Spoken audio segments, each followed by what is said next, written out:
হরে কৃষ্ণ। মহাভারতের বর্ণনা কেমন লাগছে? মহাভারত তো সকলেরই প্রায় জানা আছে, তাই নয় কি? মহাভারত জানা আছে? কার কার জানা আছে মহাভারত? আমি যখন বলছি সেই চরিত্রগুলো বুঝতে পারছো? জরাসন্ধ কে ছিল?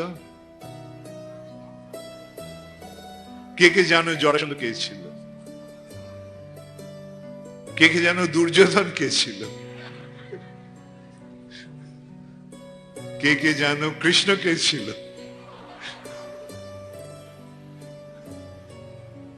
হরে কৃষ্ণ।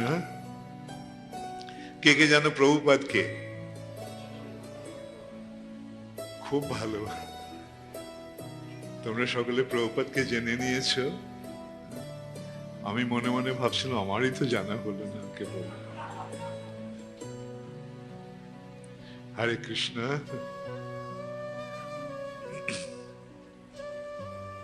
তাহলে আমি এখন থেকে ক্লাস শুরু করে দিচ্ছি। কীর্তন আগে হলো, ক্লাসের পরে আমি একটু কীর্তন করবো না তো? সেটাই ভালো। তো কালকে আমি কোথায় শেষ করেছিলাম? জরাসন্ধর মৃত্যু। জরাসন্ধকে কিভাবে মারা হলো? কে মারলো জরাসন্ধকে? কে কে জানে? ও আচ্ছা, ভেরি গুড।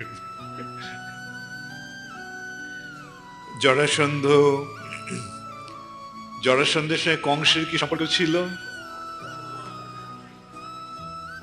কংসের শ্বশুর, চোরে চোরে মাসতুতো ভাই। সব যারা দুষ্ট তারা একদিকে, আর যারা শিষ্ট তারা অন্যদিকে। যারা দুষ্ট তারা কৃষ্ণের বিপক্ষে, যারা শিষ্ট তারা কৃষ্ণের পক্ষে। তোমরা কার পক্ষে থাকবে? কে কে কৃষ্ণের পক্ষে থাকবে চিরকাল, জন্ম জন্মান্তর? Very good. আমরা মহাভারতে দেখতে পাচ্ছি কৃষ্ণের পক্ষে থাকলে কিভাবে ভগবান সর্বতোভাবে তাদের রক্ষা করে। এটা আমরা কুরুক্ষেত্রের যুদ্ধের সময় দেখতে পাবো।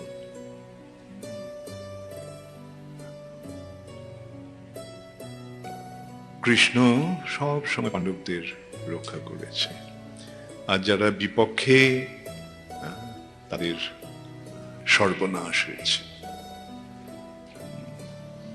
ভক্তের বিপক্ষে থাকলে, ভক্তের বিরুদ্ধাচরণ করলে সর্বনাশ হয়। সেই জন্যই নাম অপরাধের প্রথম অপরাধটা কি? বৈষ্ণব নিন্দা। বৈষ্ণব নিন্দা।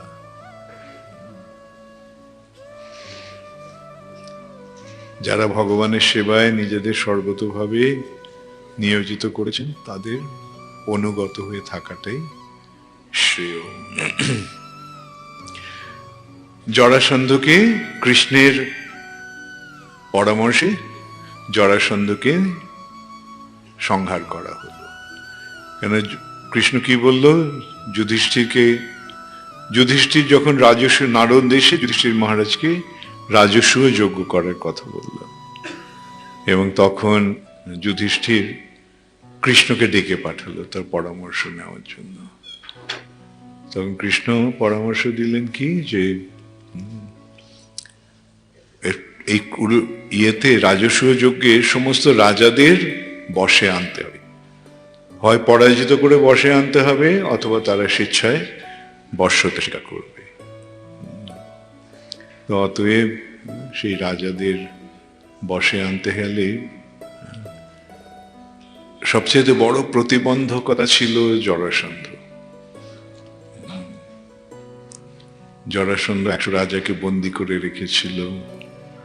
জরাসন্ধ নিজেও রাজস্ব যজ্ঞ করবার কথা ভাবছিল, আর জরাসন্ধকে যুদ্ধে পরাজিত করা যেত না, কৃষ্ণ সেটা জানত। যুদ্ধে জরাসন্ধকে পরাজিত করা যাবে না, সেই কথাটা তিনি বলেন। তাই জরাসন্ধকে সম্মুখ রণে, মানে হাতাহাতি যুদ্ধ করে তাকে মারতে হবে। তখন সেই জন্য কৃষ্ণ নির্দেশ দিলেন। কৃষ্ণ বলল চলো, যুধিষ্ঠিরকে বলল আমরা তিনজনে যাব জরাসন্ধের কাছে, কৃষ্ণ, অর্জুন আর ভীম। এবং ব্রাহ্মণের ছদ্মবেশে তারা গেল, গিয়ে জরাসন্ধকে তারা প্রস্তাব দিল।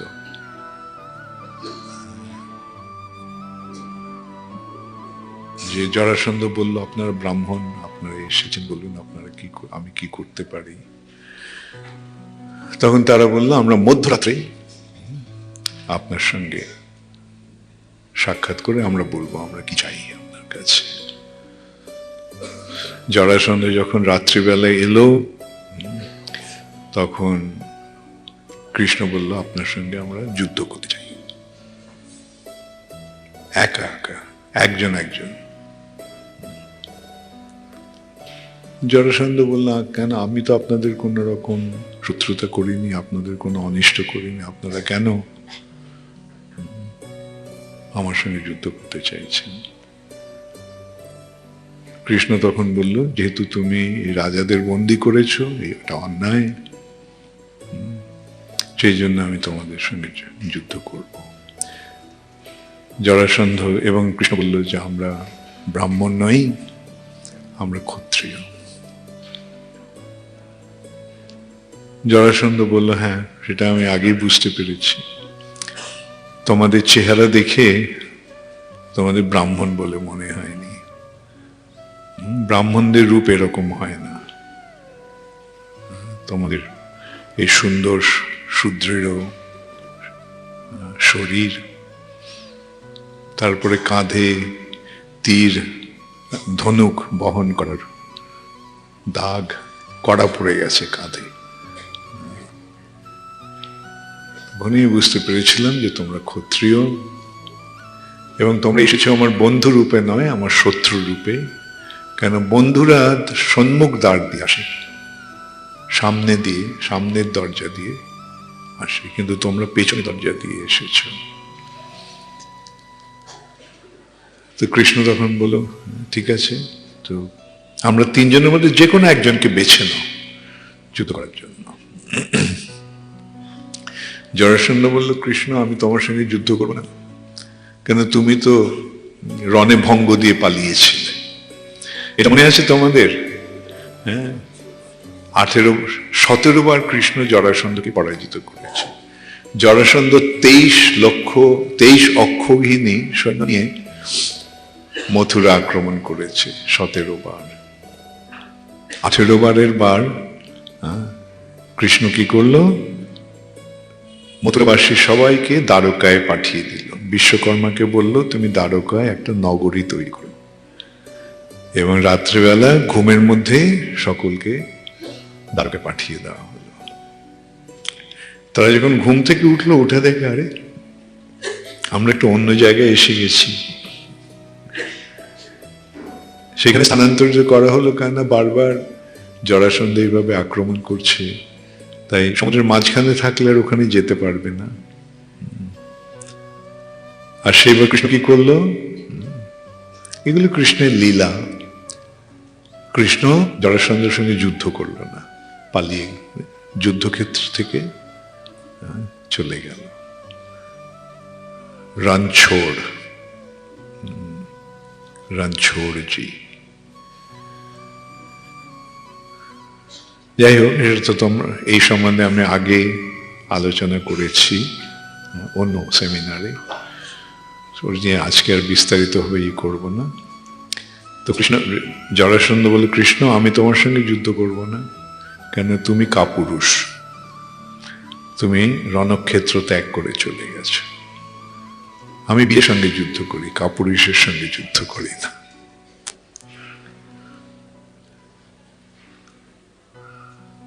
অর্জুন বয় কনিষ্ঠ, ও বাচ্চা ছেলে, ওর সঙ্গে কি যুদ্ধ করবো। ভীমের সঙ্গে যুদ্ধ করতে রাজি হলো। 13 দিন ধরে যুদ্ধ হলো। 12 দিন যুদ্ধের পর 13 দিন কৃষ্ণ একটা সংকেত দিল ভীমকে, একটা ঘাস তুলে এনে সেই ঘাসটাকে চিড়ে ভীমকে ইঙ্গিত করলেন যে এর শরীরটা চিড়ে ফেলতে হবে। কেন? জরাসন্ধর শরীরটা যখন জন্ম হয়েছিল 2 ভাগে, 2 মায়ের গর্ভে আধা আধা জন্ম হয়েছিল। জরা এক নামে এক রাক্ষসী তাকে যুক্ত করেছিল এবং তার ফলে তার প্রাণ ফিরে এসেছিল। সেই জন্য তার নাম জরা, যাকে সন্ধি করেছে, জরা যাকে যোগ দিয়েছে, যুক্ত করেছে, তাই তার নাম জরাসন্ধ। অতএব তাকে এইভাবেই কেবল মারা যাবে, নয়তো সে মরবে না। তখন সে ইঙ্গিত পেয়ে ভীম কি করলো? জরাসন্ধকে মাটিতে ফেলে 2 পা তার পায়ে, একটা পায়ের উপরে রাখলো, আরেকটা পা তার 2 হাত দিয়ে ধরে টেনে এমন টান দিল যে জরাসন্ধর দেহটা 2 ভাগে বিভক্ত হয়ে গেল। জরাসন্ধ মরে গেল। কৃষ্ণ, অর্জুন, ভীম সমস্ত রাজাদের মুক্ত করে দিলেন।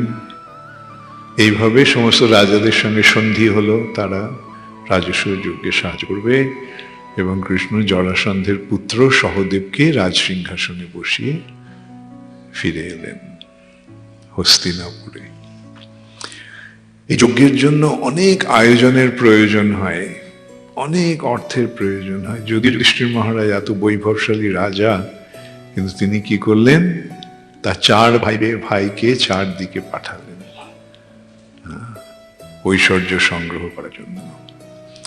অর্জুন গেল উত্তর দিকে, ভীম পূর্ব দিকে, নকুল দক্ষিণ দিকে, আর সহদেব পশ্চিম দিকে। সহদেব দক্ষিণ দিকে, নকুল পশ্চিম দিকে। সেই যজ্ঞে ব্রাহ্মণ, ক্ষত্রিয়, বৈশ্য, শূদ্র সকলকে নিমন্ত্রণ করা হলো। অর্জুন গেলেন দেবতাদের নিমন্ত্রণ করতে। অর্জুন উত্তর দিকে গিয়েছিল, প্রথমে কুবেরের সঙ্গে কুবেরকে নিমন্ত্রণ করলো। কুবের বলল, হ্যাঁ, আমি আমার যক্ষদের নিয়ে আমি যাব। তারপরে গেল মহাদেবের কাছে। মহাদেবের কাছে অর্জুন নিমন্ত্রণ প্রার্থনা জানিয়ে, প্রণতি নিবেদন করে প্রার্থনা জানিয়ে মহাদেবকে নিমন্ত্রণ করলো। তারপর অর্জুন ইন্দ্রকে নিমন্ত্রণ করলো। ইন্দ্র খুব খুশি হলো অর্জুনকে দেখে। তারপরে যমরাজ, বরুণ, ময়দানব, বিভীষণ, এইভাবে সকলকে নিমন্ত্রণ করলো অর্জুন সেই যজ্ঞে। যজ্ঞ শুরু হয়েছে। যজ্ঞের সময় অগ্র পূজা হয়।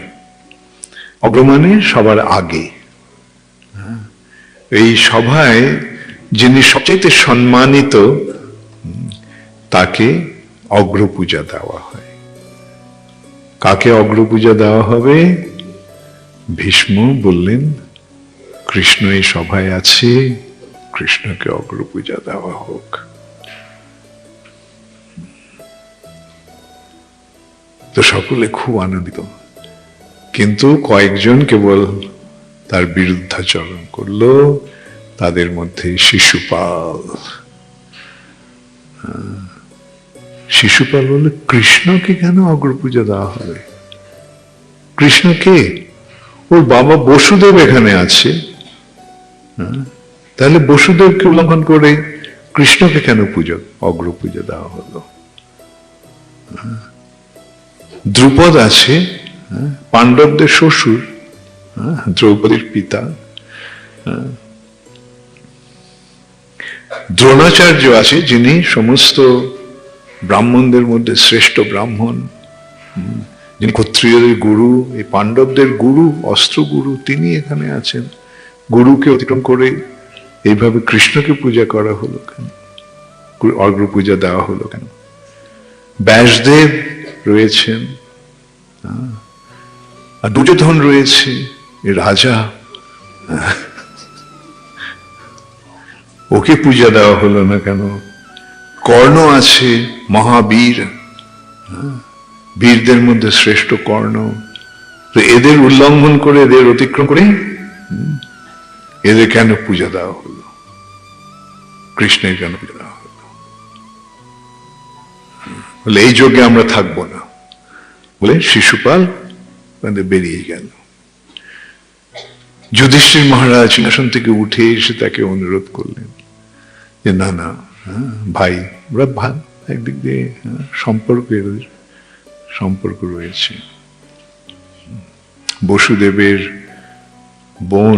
বোনের ছেলে হচ্ছে এই শিশুপাল। যুধিষ্ঠির মহারাজ ওকে এসে ইয়ে করলো, তখন ভীষ্ম যুধিষ্ঠির মহারাজকে বললে যে এরকম যে অসৎ প্রবৃত্তির তার কাছে এইভাবে অনুরোধ উপরোধের প্রয়োজন নেই। তখন শিশুপাল ভীষ্মের তিরস্কার করতে লাগলো যে বুড়ো হলে মানুষের মতিচ্ছন্ন হয়, এই বুড়ো হয়ে গেছে, এর মতিচ্ছন্ন হয়েছে, তাই এরকম কাজ করছে। এই সূত্রে একটা ইয়ে দিল, উপমা দিল,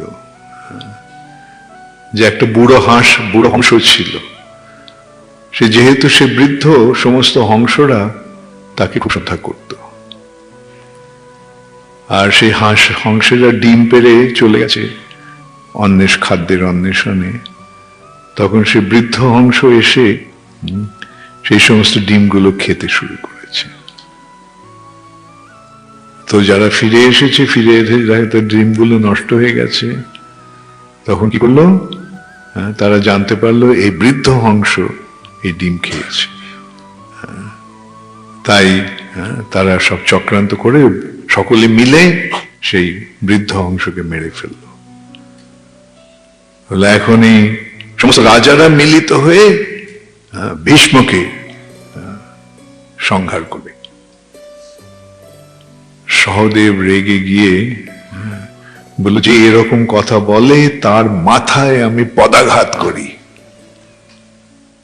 ব্যাস, এই কথা শোনা মাত্র সমস্ত রাজারা একেবারে অগ্নিশর্মা হয়ে গেল।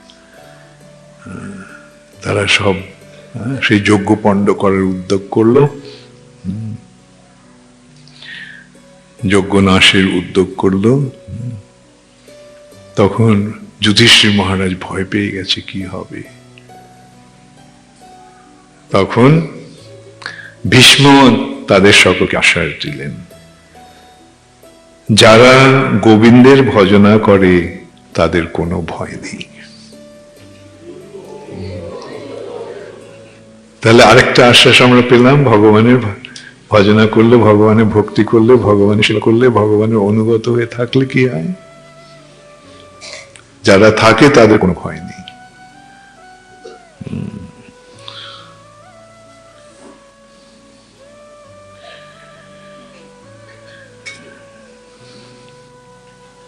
তারপর শিশুপাল তখন কৃষ্ণের নিন্দা করতে শুরু করলো। কি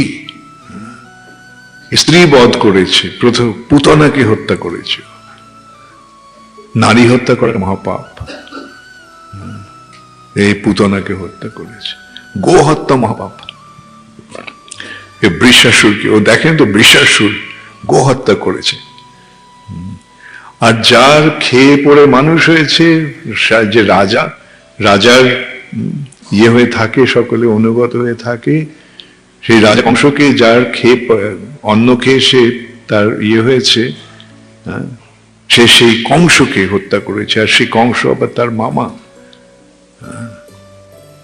তো এইভাবে ইয়ে করতে কৃষ্ণের নিন্দা করতে শুরু করে।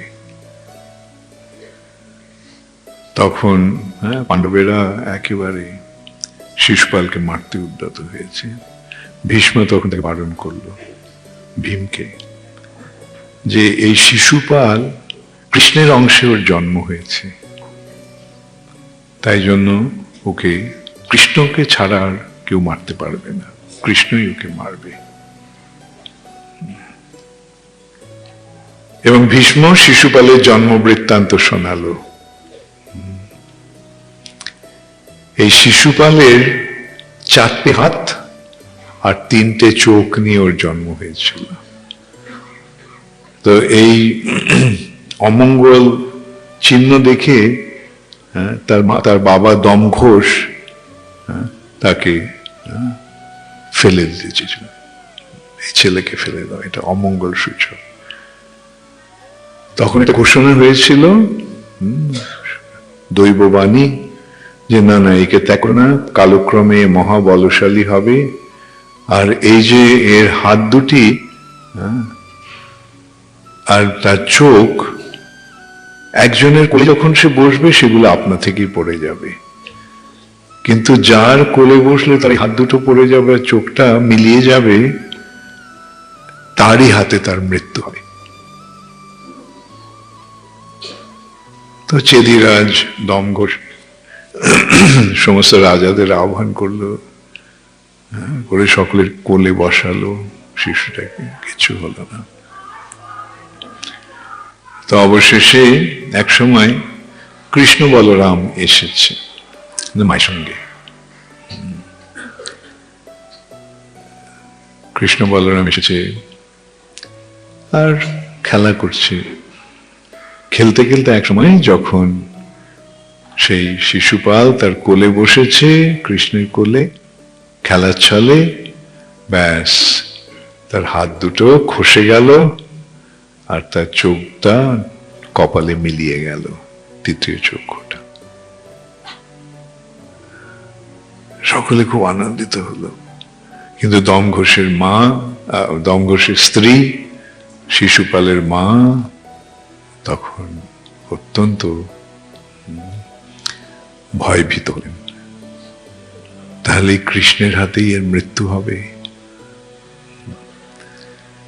তখন সে তার কৃষ্ণকে অনুরোধ করলো, বাবা তুমি এর শত অপরাধ ক্ষমা করে দিও। কৃষ্ণ বলেছেন, ঠিক আছে, যেহেতু আপনি বললেন এর শত অপরাধ ক্ষমা করতে, আমি ওর 100টা অপরাধ আমি ক্ষমা করে দেব। তারপরে যা হবার হবে। তো সেই সভায় 100টা অপরাধ পূর্ণ হল। কৃষ্ণ তখন তার সুদর্শন চক্রকে ডাকলেন, আর সেই সুদর্শন চক্র গিয়ে শিশুপালের মস্তকটা ছেদন করল। শিশুপালের আত্মা সূর্যের মতো উজ্জ্বল শরীর থেকে বেরিয়ে এসে সে ক্ষণকাল ওখানে বিরাজ করে গগনে, তারপরে এসে কৃষ্ণের পায়ে পড়ে কৃষ্ণের শরীরে লীন হয়ে গেল। যুধিষ্ঠির মহারাজ সকলকে বললেন যে এক্ষুনি এই শিশুপালের সৎকার করো,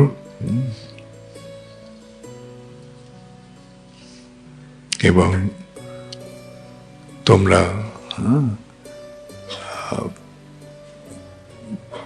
যজ্ঞের অমঙ্গলের মাধ্যমে যজ্ঞের হলো, কিন্তু ভীষ্ম বললেন যে যেখানে কৃষ্ণ সেখানেই ধর্ম, সুতরাং যেখানে কৃষ্ণ সেখানেই সমস্ত মঙ্গল, অতএব তোমার ভয়ের কোনো কারণ নেই। আর এই শিশুপাল বধ দেখে সমস্ত রাজারা একেবারে ভয়ভীত, যারা বিপক্ষ দলীয় রাজা ছিল তারা ভয়ভীত হয়ে চুপ করে সেখানে বসে রইল।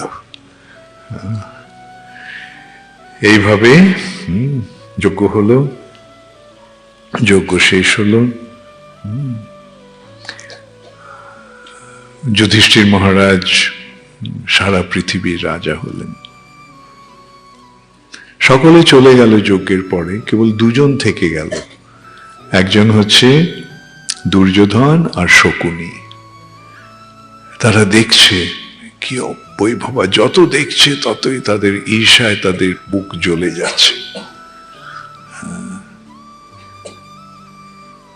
যারা যারা অসাধু, যারা দুষ্ট,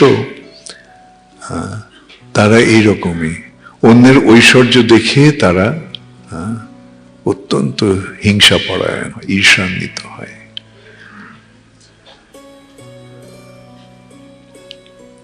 তারপরে একদিন ওরা দেখছে ঘুরছে, এরকম এসেছে সেই সভায়। এই সভাটা ময়দানব তৈরি করেছিল। এই সভার একটা গুণ ছিল, যারা মিথ্যাভাষী আর দুরাচারী তারা সবকিছু বিপরীত ভাবে দেখবে। সেই সভায় স্থলটাকে জলের মতো দেখবে, জলটাকে স্থলের মতো দেখবে, দেয়ালটাকে দরজার মতো দেখবে, আর দরজাটাকে দেয়ালের মতো দেখবে। সমস্ত বিপরীত দর্শন হবে। তো দুর্যোধন যাচ্ছে, ও দেখছে স্ফটিকের ও মনে করলো ওটা জল। ও কাপড়টা তুলে পার হতে যাচ্ছে। তারপরে যেখানে জল, সেই জায়গাটাকে স্থলভাগ মনে করে ভেবেছে, আগে তো ওটা আমি দেখেছি, ওটা আসলে জল না, ওটা স্থল, স্ফটিকের এরকম প্রকাশ। স্থল মনে করে যেই গেছে, একবার জলের মধ্যে পড়ে গেছে। ভীম, অর্জুন এবং সভাসদেরা সকলে হেসে উঠেছে। দুর্যোধন, ধৃতরাষ্ট্র, যুধিষ্ঠির মহারাজ সকলকে নিবারণ করলেন, না না, এইভাবে মহান ব্যক্তির উপহাস করা উচিত নয়। নিজে যুধিষ্ঠির মহারাজ ওকে শুকনো কাপড় দিলেন, সেগুলো। দুর্যোধন রেগে টেগে বেরিয়ে যেতে চাইছে। যেটা দরজা বলে মনে করেছে, সেটা দেহকে খুব জোরে ধাক্কা খেয়েছে।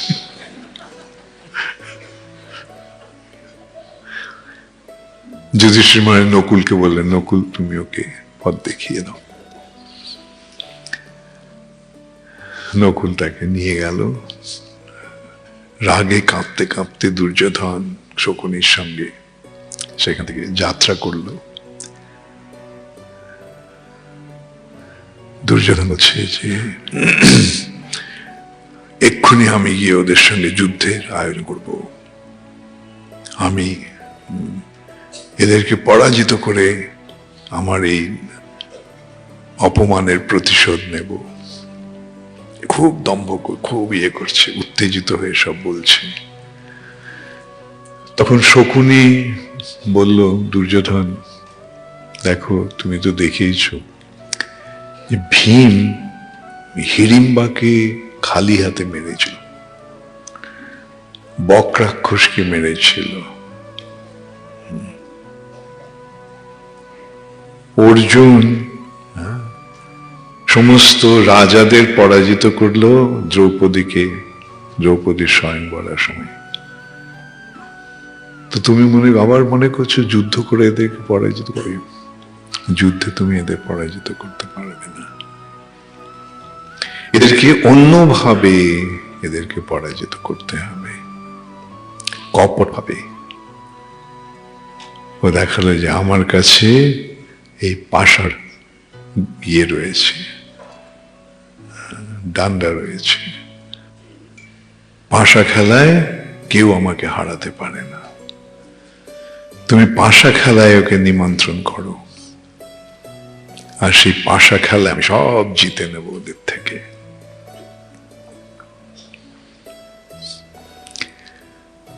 ধৃতরাষ্ট্রের অনুমতি, রাজা তার অনুমতি নিতে গেছে। ধৃতরাষ্ট্র প্রথমে না করেছিল, না না পাশা খেলার করো না, কেননা পাশা খেলাটা অমঙ্গলজনক, তার ফল কখনো ভালো হয় না।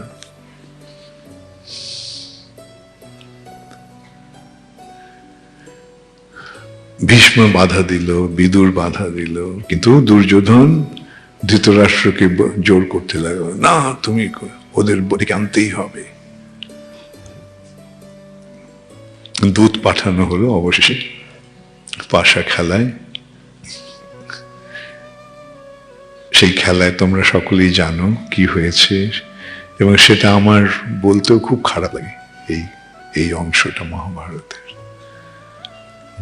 এত মর্ম বিদারক। তবে সংক্ষেপে সেই পাশা খেলায় যুধিষ্ঠির মহারাজ ভালো পাশা খেলতে জানতো না, কিন্তু পাশা খেলায় তার খুব ঝোঁক ছিল। আরেকটা হচ্ছে, ক্ষত্রিয়কে যখন যুদ্ধে আহ্বান করা হয় আর পাশা খেলায় আহ্বান করা হয়, তখন ক্ষত্রিয় সেটা প্রত্যাখ্যান করতে পারে না। তাই বাধ্য হয়ে শকুনি একটা করে নিচে পাশা ফেলছে, যুধিষ্ঠির মহারাজ হাঁটছে। একে একে তার সমস্ত ধন সম্পদ হারালো, তার রাজ্য হারালো, তার দাস দাসী সকলকে হারালো, সৈন্য সামন্ত সব হারালো একে একে।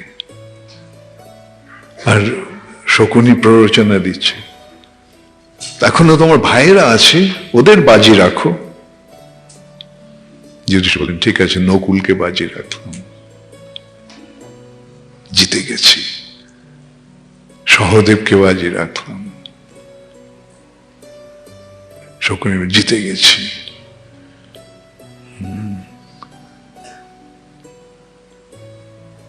অর্জুনকে বাজি বলো, অর্জুন আছে, অর্জুনকে বাজি রাখতে পারো। অর্জুনও কেউ হারালো, ভীমকে হারালো,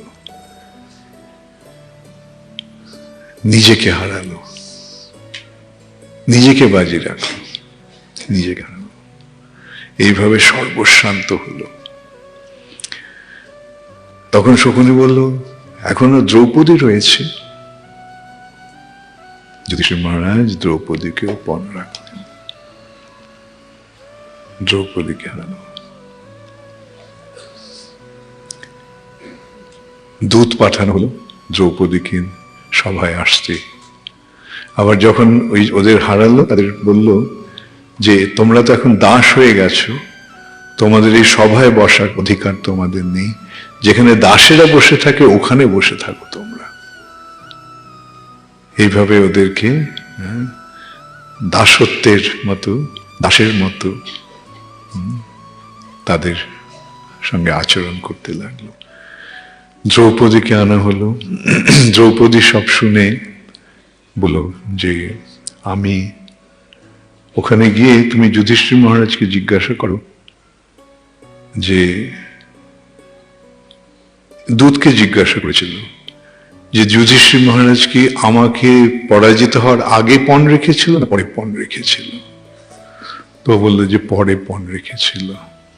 তো বললো যখন হেরে গেছে তখন তার কি পণ রাখার অধিকার আছে আমাকে?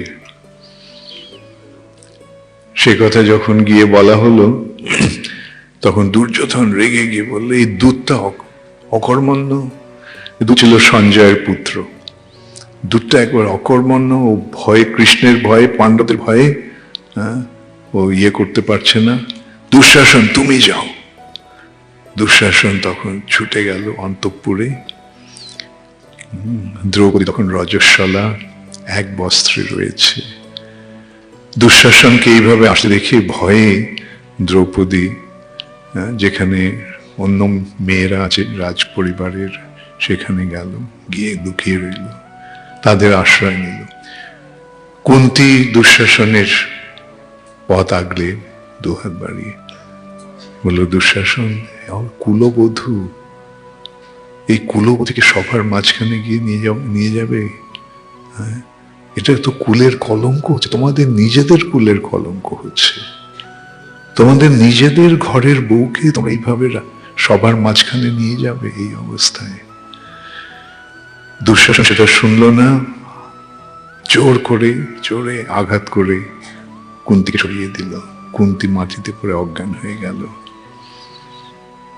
তখন সেখানে গিয়ে দ্রৌপদীর চুল ধরে টানতে টানতে সভায় নিয়ে এলো। দ্রৌপদী কাঁদতে লাগলো। সভায় এসে দ্রৌপদী সকলকে অনুরোধ করলো, আপনারা গুরুজন, মহাজন, আপনারা বিজ্ঞ, আপনাদের সামনে এরকম আচরণ আপনারা সহ্য করছেন। এবং কুন্তি তখন, দ্রৌপদী তখন প্রশ্ন রেখেছিল তাদের কাছে যে যুধিষ্ঠির তো নিজে পরাজিত হয়েছিল, তারপরে কি তার স্ত্রীকে পণ রাখার অধিকার তার আছে? এবং কেউ কি কখনো এরকম দ্রুতক্রিয়ায় তার স্ত্রীকে পণ রাখতে পারে? সকলে নিঃশব্দ। ভীষ্ম বললেন যে ধর্মের পথটা অত্যন্ত সূক্ষ্ম, সেটা বিচার করা অত্যন্ত কঠিন। এবং যেহেতু যেহেতু যুধিষ্ঠির সত্যবাদী, সে ধর্মরাজ,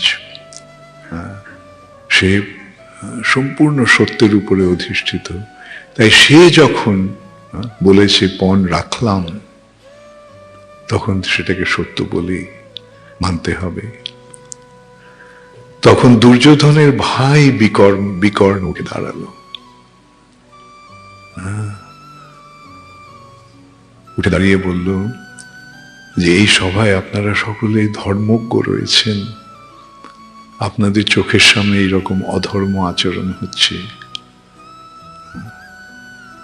আপনারা দ্রৌপদীর এই প্রশ্ন উত্তর দিন। দ্রৌপদী কেবল যুধিষ্ঠিরের স্ত্রী নয়, তার পঞ্চস্বামী রয়েছে, তার আর 4 জন স্বামী রয়েছে। যুধিষ্ঠির কি তাদের অনুমতি নিয়ে পণ রেখেছিল? কেউ কি দ্রুতক্রিয়া কখন এরকম দৃষ্টান্ত পেয়েছে যে তার স্ত্রীকে, এমনকি তার যারা অনুগামী বা এটা কি বলে, অনুগামী মেয়ে যারা,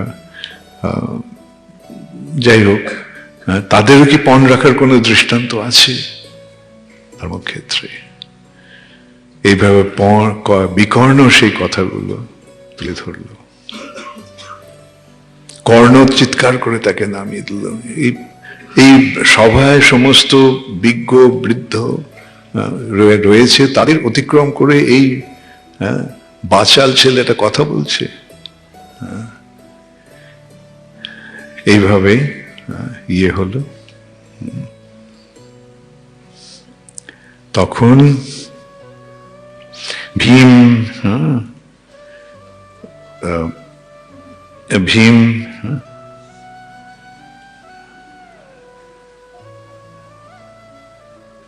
তখন ভীম প্রতিজ্ঞা করেছিল কতগুলি।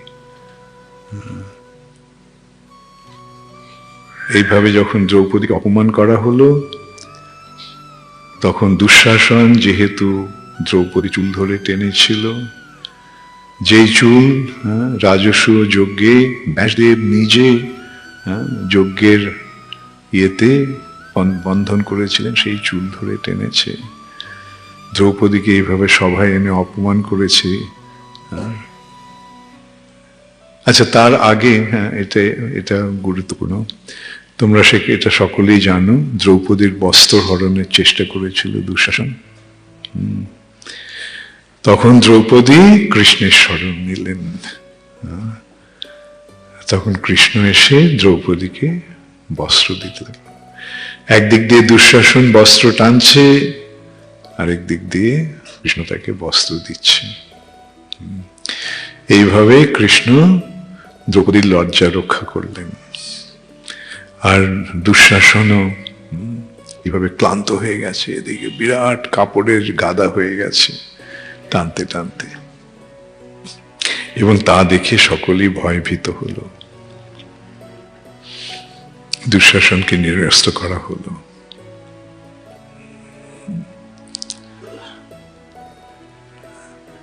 তখন ভীম প্রতিজ্ঞা করল যে আমি এই দুঃশাসনকে যুদ্ধে পরাজিত করে ওর বুক বিদীর্ণ করে ওর রক্ত পান করব। দুর্যোধন তার উরু উন্মোচন করে সেখানে দ্রৌপদীকে বসবার জন্য আহ্বান করেছিল। যেই উরু তাকে দেখিয়েছিল সেই উরু আমি যুদ্ধে ভঙ্গ করব। ভীমের প্রতিজ্ঞা শুনে সকলে এবং বলল ধৃতরাষ্ট্রের সব এই 100 পুত্রকে আমি একে একে হত্যা করব। ভীমের সেই প্রতিজ্ঞা শুনে সকলেই অত্যন্ত ভয়ভীত হলো। তখন ধৃতরাষ্ট্র দ্রৌপদীকে বলল, দ্রৌপদী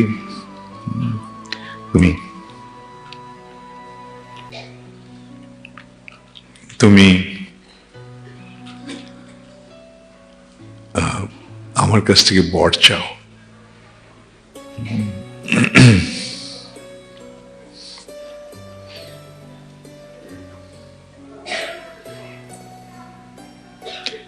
চারটে বর তিনি দিলেন তাকে।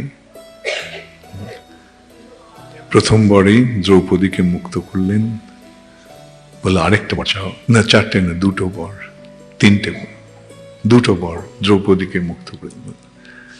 দ্রৌপদী তুমি আমার কাছে বর চাও। দ্রৌপদী বলে আপনি যুধিষ্ঠির মহারাজকে মুক্ত করে দিন। ধৃতরাষ্ট্র বর দিল। আরেকটা বর চাও। 4 ভাইকে মুক্ত করে দিন। ঠিক আছে, আরেকটা বর চাও। দ্রৌপদী বলল আর বর চাই না। ক্ষত্রিয়রা কেবল দুটো বরই চায়, দুবারই বর নেয়। আর ব্রাহ্মণেরা শত শতবার বর দিয়ে চায়, দান চায়। ব্রাহ্মণেরা শত শতবার নিতে চায়, কিন্তু ক্ষত্রিয়রা কেবল দুবার।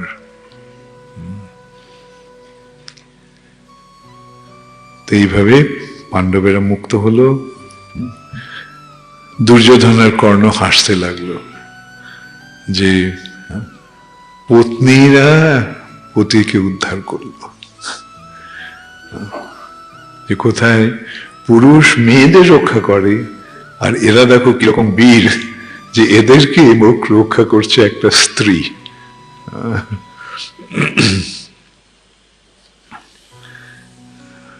এইভাবে ইয়েতে ওদেরকে রাজ্যে ফিরিয়ে দেওয়া হলো। দুর্যোধন আবার শকুনির প্ররোচনায় আবার তাদের ডাকলো। এইবারের একটা খেলা হবে, যে হারবে তাকে 12 বছরের জন্য বনবাসে যেতে হবে এবং 1 বছর অজ্ঞাতবাসে থাকতে হবে। তারা তাতে রাজি হলেন। যুধিষ্ঠির মহারাজ রাজি হলেন। এবারও যুধিষ্ঠির মহারাজ পরাজিত হলেন। এবার তাদের 12 বছরের জন্য বনবাস আর 1 বছরের জন্য অজ্ঞাতবাস।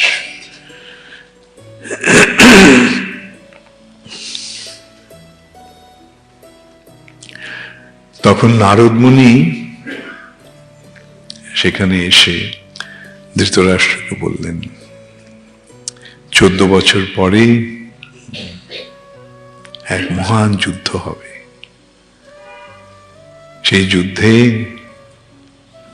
তোমার 100 পুত্র দ্রোণ, কর্ণ এবং অন্য সমস্ত রাজারা তাদের প্রাণ হারাবে। নারদ মুনি এইভাবে বলে দিয়ে গেল। তখন কর্ণ আর দুর্যোধন ভয়ে দ্রোণাচার্যের শরণ নিল। যে এরকম যুদ্ধ যদি হয় আপনি তো আমাদের পক্ষে থাকবেন। দ্রোণাচার্য বলল, হ্যাঁ আমি তোমাদের পক্ষে থাকবো, কিন্তু আমি তোমাদের রক্ষা করতে পারবো না। কেন? ভীমের মতো বীর যে খালি হাতে রাক্ষসদের হত্যা করেছে, এইভাবে এক একজন দুর্ধর্ষ রাক্ষস এদেরকে হত্যা করেছে। অর্জুন ইন্দ্রকে পর্যন্ত পরাজিত করেছে। আর সকলে তো তোমরা দেখেছো অর্জুন কিভাবে সমস্ত রাজাদের একা পরাজিত করেছে দ্রৌপদী স্বয়ংবরের সময়। সুতরাং এদের বিরুদ্ধে আমরা জয়ী হতে পারবো না।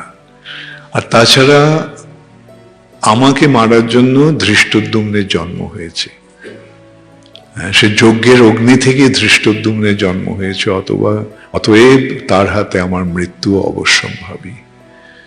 এইভাবে দ্রোণাচার্য ভবিষ্যৎবাণী করলেন যে ওদেরকে তোমরা হারাতে পারবে না। কিন্তু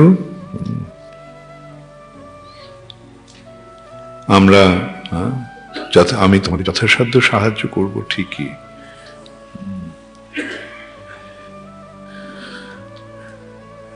পাণ্ডবেরা বনে চলে গেল। ধৃতরাষ্ট্র বিদুরকে পাঠালেন পাণ্ডবদের ফিরিয়ে আনার জন্য।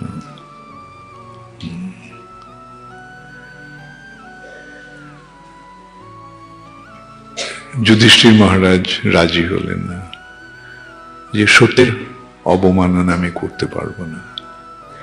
আমি এই যে 12 বছর বনবাস এবং 1 বছর অজ্ঞাতবাসের শর্তে আমি সম্মত হয়েছি, তাই সেটা আমি পালন করব। ধৃতরাষ্ট্র দিয়েছিল, ঠিক আছে ওরা বনে যদি থাকেও তাহলে বনে তারা তাদের ঐশ্বর্য নিয়ে থাকুক, বনে থাকুক কিন্তু ঐশ্বর্য নিয়ে থাকুক, রাজ ঐশ্বর্য নিয়ে, দাস দাসী নিয়ে তারা থাকুক। যুধিষ্ঠির মহারাজ তাতেও রাজি হলেন না। সঞ্জয়কে ধৃতরাষ্ট্র জিজ্ঞাসা করলো, সঞ্জয় ধৃতরাষ্ট্রের মন্ত্রী, যে সঞ্জয় তুমি কি বলো, এই যে পরিস্থিতির সৃষ্টি হলো এর ফল কি হবে? সঞ্জয় তখন বলল, তুমি তোমার বংশ ধ্বংস করলে, তোমার ছেলেদের এইভাবে প্রশ্রয় দিয়ে দিয়ে তুমি এমন একটা পরিস্থিতিতে এসেছো যে তাদের ফলে তোমার বংশ ধ্বংস হবে। কত উপদেশ তোমাকে দেওয়া হয়েছে, কত উপদেশ তোমাকে দেওয়া হয়েছে যে তোমরা এইভাবে তোমার এই দুষ্ট ছেলেদের পক্ষপাতিত্ব করো না, তাদের শাসন করো, তাদের সংশোধন করো। তুমি তো কারোর কথা শোনোনি, তুমি কেবল জন্মান্ধই নও, তুমি তোমার পুত্র স্নেহে অন্ধ, এবং তার পরিণতি তুমি দেখতে পাচ্ছ কি হবে।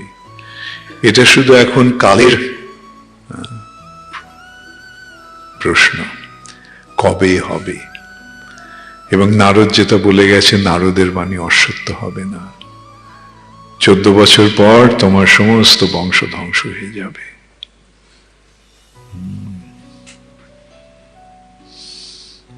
আর তাছাড়া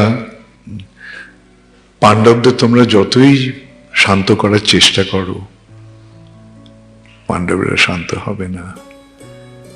সমস্ত কৌরবদের ধ্বংস না করে, সংহার না করে পাণ্ডবেরা শান্ত হবে না। সুতরাং যা হয়েছে তার পরিণতি অবশ্যম্ভাবী। দুঃশাসন যখন দ্রৌপদীর চুলে স্পর্শ করেছে তখন তোমাদের সমস্ত পাপ নষ্ট হয়ে গেছে, তোমাদের সমস্ত পুণ্য নষ্ট হয়ে গেছে। আর তার ফলে যে পাপ হলো, সেই পাপের ফলের তোমাদের সব কিছু ধ্বংস হয়ে যাবে। পাণ্ডবেরা দেবতাদের পুত্র, তাদের কি হারাবে যুদ্ধে? আর তাদের এইভাবে তারা ধর্মের যুধিষ্ঠির মহারাজ স্বয়ং ধর্মরাজ, তাকে এইভাবে তোমরা নির্যাতন করলে তার ফল কি তোমাদের ভোগ করতে হবে না? ধৃতরাষ্ট্র কাঁদতে শুরু করলো এর পরিণতি দেখে।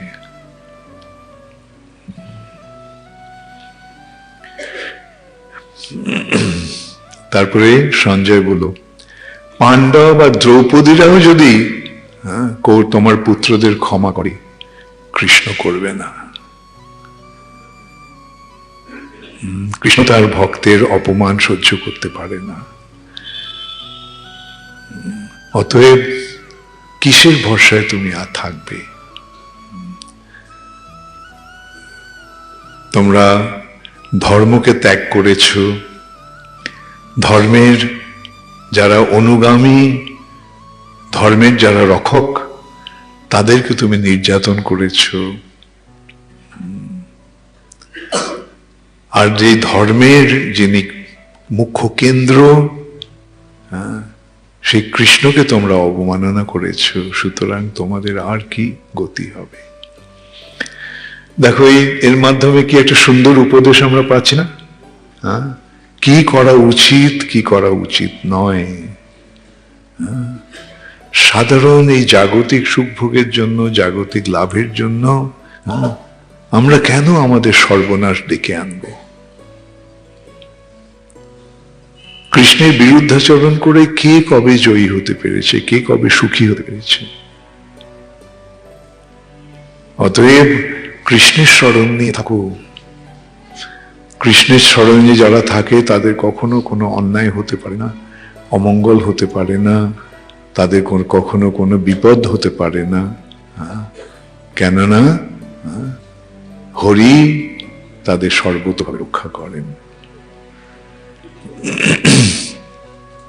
এবং অজামিল কাহিনীতে আমরা দেখতে পেয়েছি যে বিষ্ণু দূতেরা কিভাবে সর্বক্ষণ টহল দিচ্ছে চারদিকে। যখনই কৃষ্ণ ভক্তের বিপদ হয় তখনই সেই বিষ্ণু দূতেরা এসে তাকে রক্ষা করে। যারা কৃষ্ণ নাম নেয়, বিষ্ণু দূতেরা তাদের সর্বতভাবে রক্ষা করে। অতএব সব সময় নামাশ্রয় করি, যতনে তুমি থাকো হো আপন কাজে। এই কৃষ্ণ নামকে আশ্রয় করে থেকো, আর কোনো কিছুর দরকার নেই। সেইটি চরম উপদেশ। সর্বধর্মান পরিত্যাজ্য মামেকম শরণং ব্রজ। আর কিছু ভাবার, আর কিছু করার, আর কিছু চিন্তা করার প্রয়োজন নেই। কেবল কৃষ্ণের স্মরণ নিয়ে থাকো। এইটি হচ্ছে ধর্মের মূল তথ্য, ধর্মের মূল মন্ত্র। কৃষ্ণৈক শরণম, কেবল শ্রী কৃষ্ণের স্মরণে থাকো।